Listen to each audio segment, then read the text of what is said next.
Good morning, and welcome to St. Paul United Church of Christ, Keokuk. Happy and you know, clap your hands. If you're happy and you know, clap your hands. If you're happy and you know, if your face is very show it. If you're happy and you know, clap your hands. If you're happy and let's stomp your feet. If you're happy and you know, stomp your feet. If you're happy and you know, please make sure you show it. If you're happy and you know, stomp your feet. If you're happy and you know, say amen. Amen. If you're happy and you know, say amen. Amen. If you're happy and you know, if your face be sure you show it.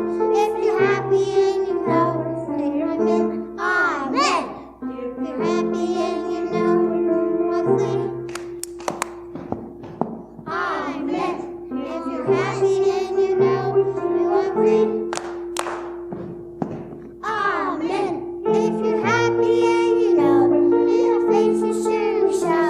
If you're happy and you know you agree. Amen.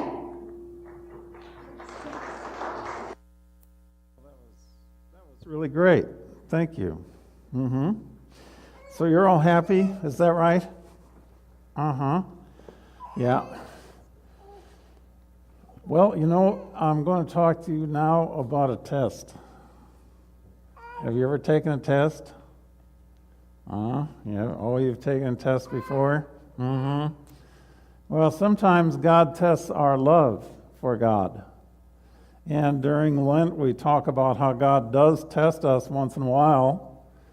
Jesus was tempted, for example. Jesus was tested. But the way God tests us is God says, follow me. And if you follow God, you pass the test.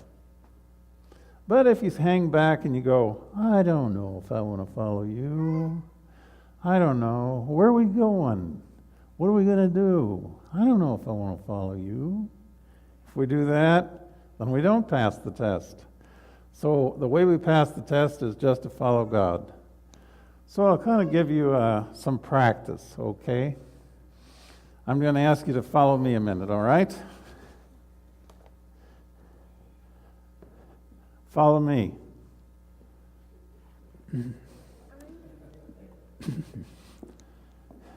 See, you don't hesitate or anything. That's the way the disciples were called, you know. Jesus said, follow me. Did they know where they were going?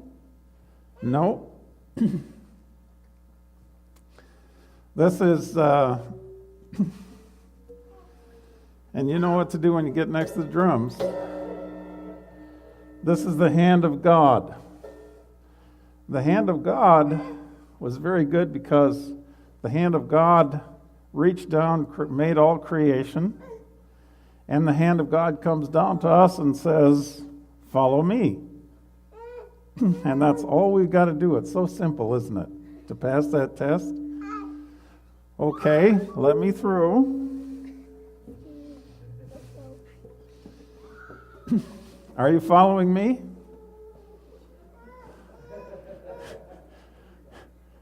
Okay, now wait a minute. You got to follow me. Okay? All right, everybody's following me? See, sometimes we want to get ahead of God. Yeah. Well, I'm not God, but it gave you some practice. And sometimes we go our own way, you know, until we learn how to follow God. And that's what we do in Sunday school. And that's what we do each day of our lives. We learn how to follow God. And sometimes we learn that well, and sometimes we do go and wander off someplace, and God calls us back. We're going to have a song about that in one of these Sundays in which Burl Ives sings about the lost sheep, where a sheep gets lost because it wants to go its own way. But you know a little bit now about following God, right? Just practicing a little bit. And you know you have to learn about that every day in Sunday school or every Sunday, right? Right. Okay, very good. Let's pray together. Lord, Lord, we thank you. We thank you. we thank you. We have to pay attention if we're going to follow God too. And we get distracted sometimes. I'm going to talk about that in the sermon. That we can That we can follow you follow you every day. every day. Amen. Okay, very good. Tests do many things, and we can be tested over what we have learned. We can be tested for strength. We can be tested for athletic ability. We can be tested for various levels of things in our blood if we go to the doctor.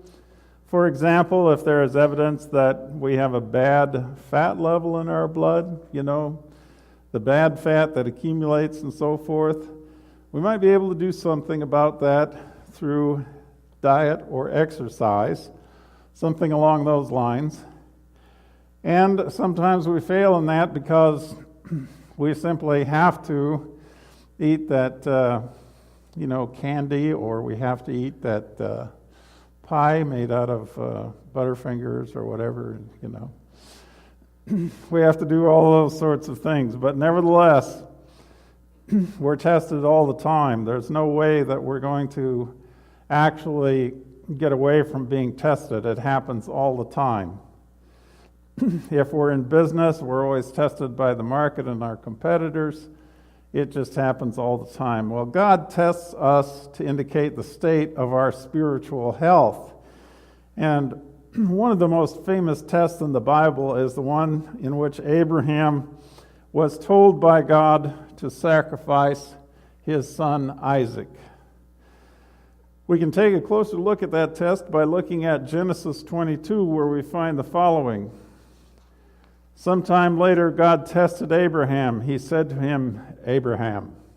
God said, and Abraham said, here I am. Then God said, take your son, your only son, whom you love, Isaac, and go to the region of Moriah. Sacrifice him there as a burnt offering on a mountain I will show you.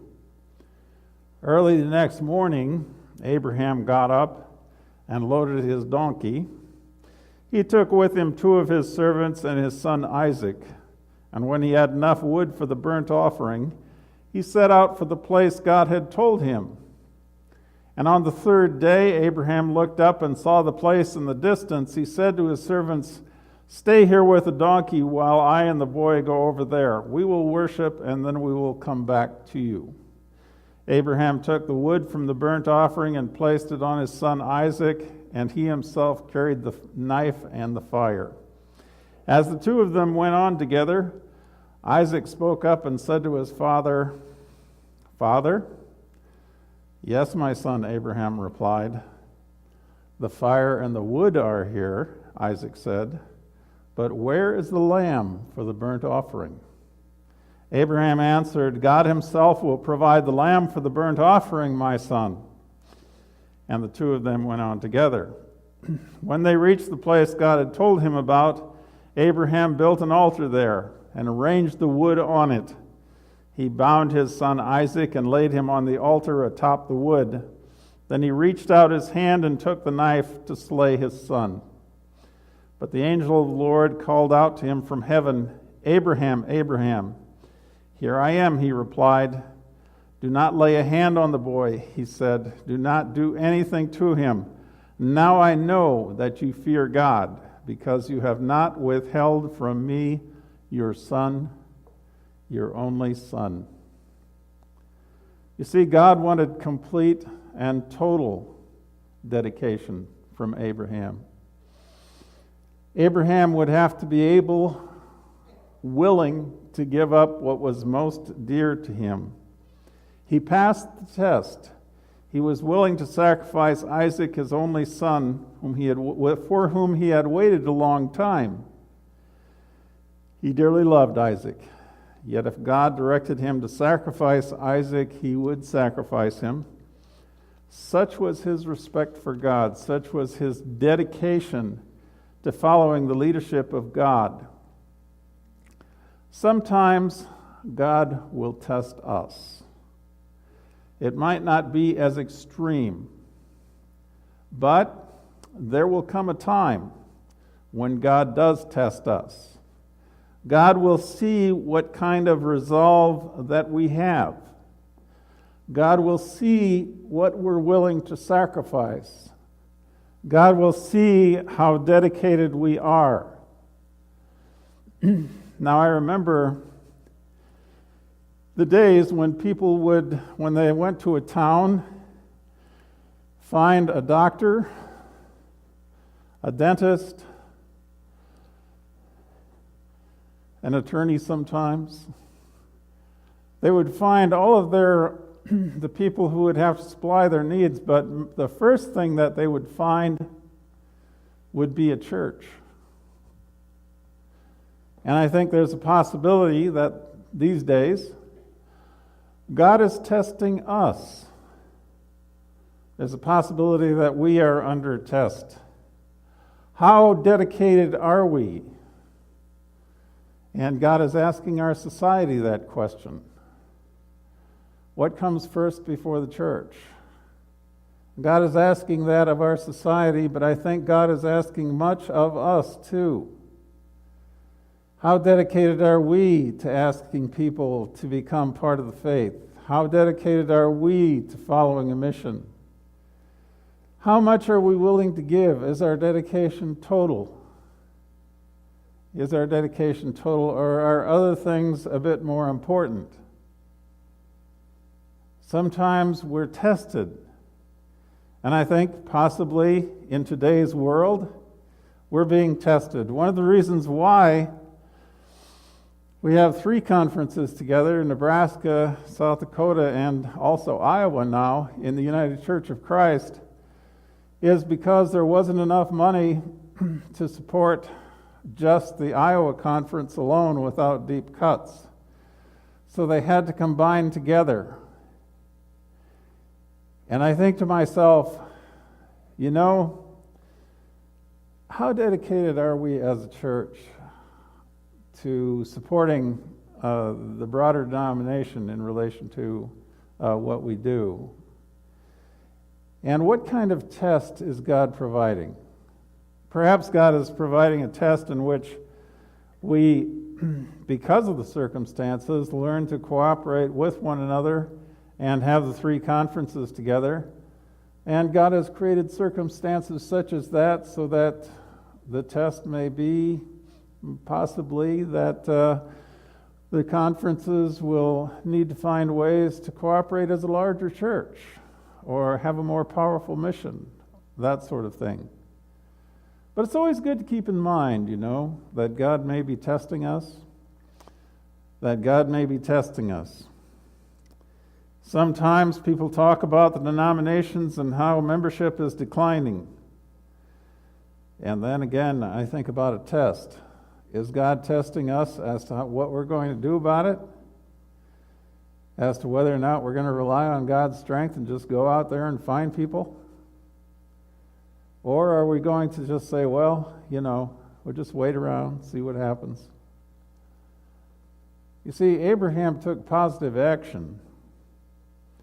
Abraham followed the leadership of God and trusted in God. And the leadership of God tells us to follow the Great Commission, to go out into all the world and find people. So when I go to a denominational meeting and people say, well, you know, there's just not enough industry to support a church. You know, if we had more industry in this town, then in these small towns, then they would have enough to support a church. Well, you know, people are earning, wages have stagnated, so people are earning less these days. It takes more people to support a church. You know, and then let's look at the demographics. Let's look at how many people are there in that town, whether the town is growing or not growing. How many times do I hear when I attend those meetings, you know, let's look at what God has for us to do. Let's look at how God can bless the resources that we have in order to reach out to our community and talk to people about the love of God and how it can change their lives. Let's look at the loaves and the fishes and see what God can do with limited resources. Let's be brave and bold and go out there and find folks in our community who may become a part of the church and may need to learn about how their lives can be changed. There's such a need out there for people to have that life-changing love that Christ gives to us. I think we're being tested. What is our commitment? Is it total? Are we willing to ask our friends to come with us, to do everything that we can do? Abraham's commitment was total. You see, I have to mention, just as an aside, that one day someone didn't bring casseroles enough for one of these fellowship meals, and I had to go over to the house and get manwich and stuff like that, and I saved the day, you might say. But recently somebody suggested, well, we could have just given him a few loaves and some fishes, so he'd have broken it all apart and everything would have been fine. Is God testing us? I think there's a good chance that God is testing us. That God is seeing how much effort we're going to put into things. There are a lot of reasons why we can fail that test. One of them is, and this is what I was talking about in relation to the children, one of them is that we just don't exercise our faith.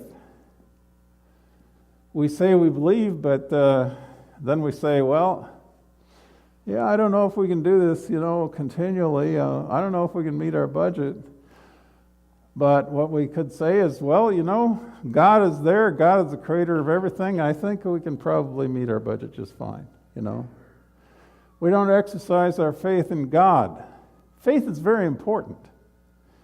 Because when Jesus went to his hometown, he tried to do great works, but you know what?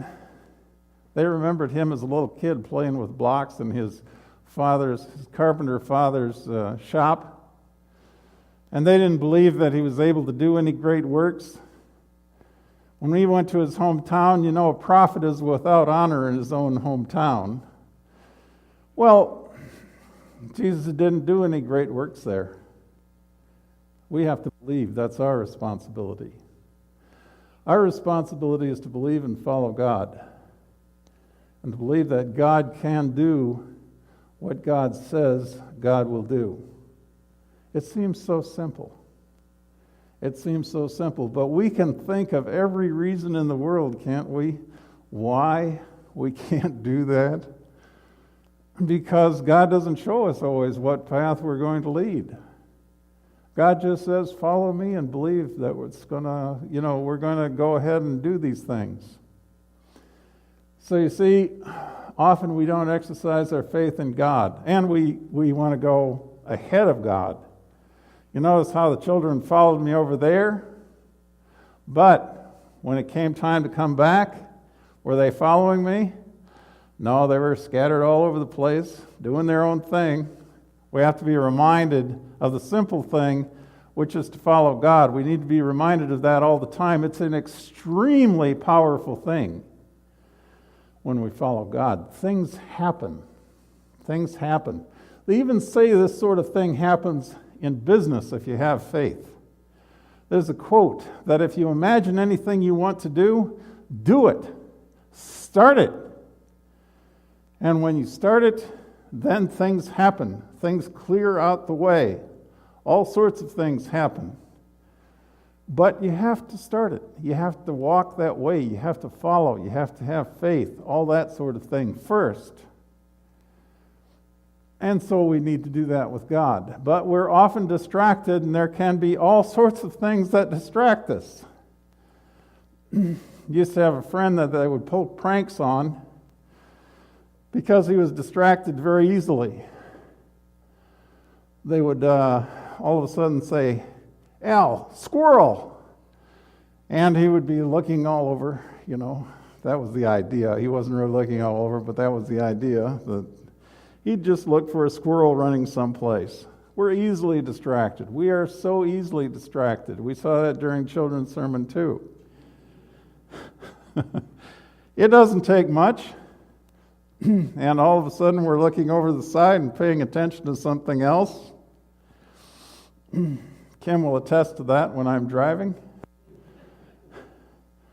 And her fingernails are buried into the dash because I'm not paying attention.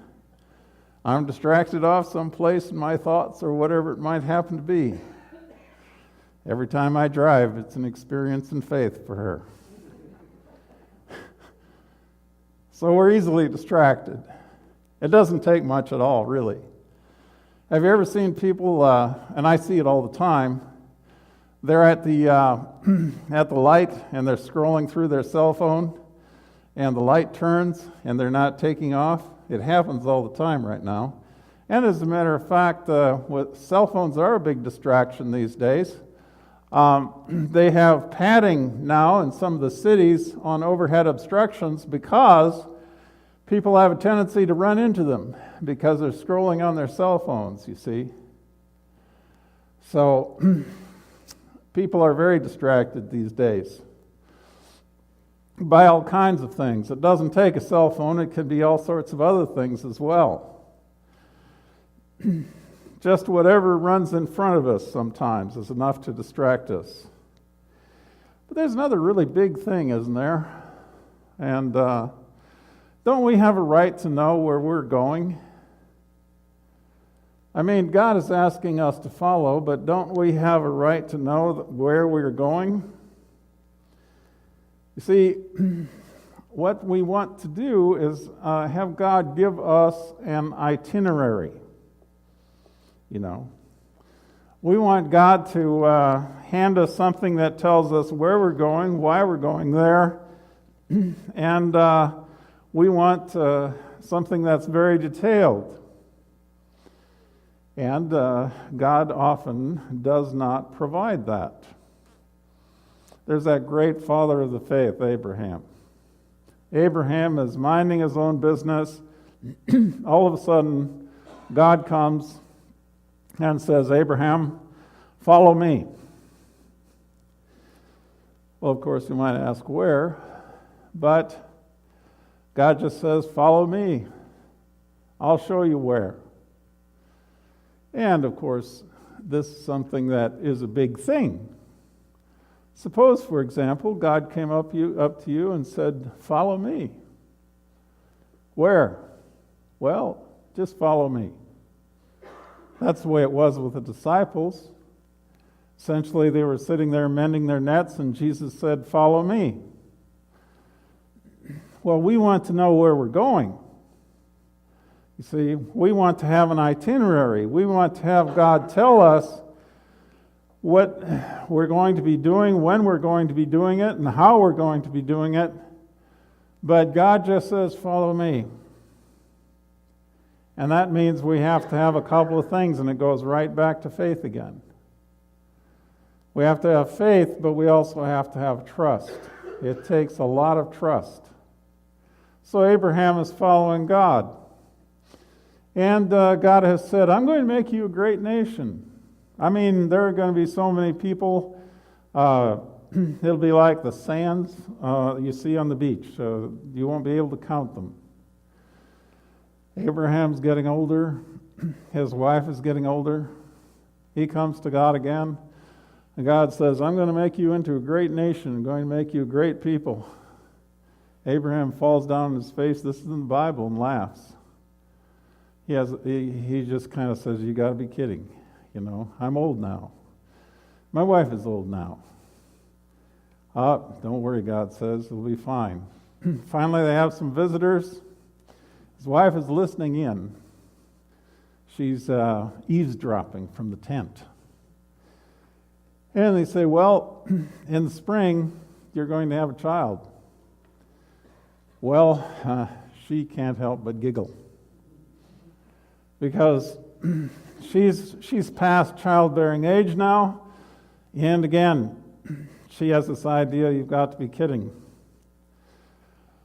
So finally, their son was named a name that means laughter, because God had finally provided a son for them in God's time, in God's way. All they had to do was follow. And of course, along the way, they were just, hey, you've got to be kidding. This is not going to happen. But that's according to our own human wisdom and our own human expectations. And if we have that human wisdom, if we have those human expectations, we sometimes underestimate what God can do. But all we have to do is be faithful. All we have to do is follow God. That's all we have to do. It's as simple as that. Go to God in prayer, follow God, and then God will take care of what needs to be taken care of. Jesus would say, why do you worry about tomorrow? Because you see how God gilds the lilies of the field. You see how God takes care of them. Why do you worry about tomorrow? Why do you worry about where you're going? There's not a sparrow that falls without God being aware of it. And the sparrow is a cheap bird to buy. They're not worth very much. And there's not a hair that falls from your head without God being aware of it. So you might as well not bother with that comb over because, God is aware if no one else is. I have a few friends who comb over and so forth. And there's one famous comb over, but I'm not going to mention that one.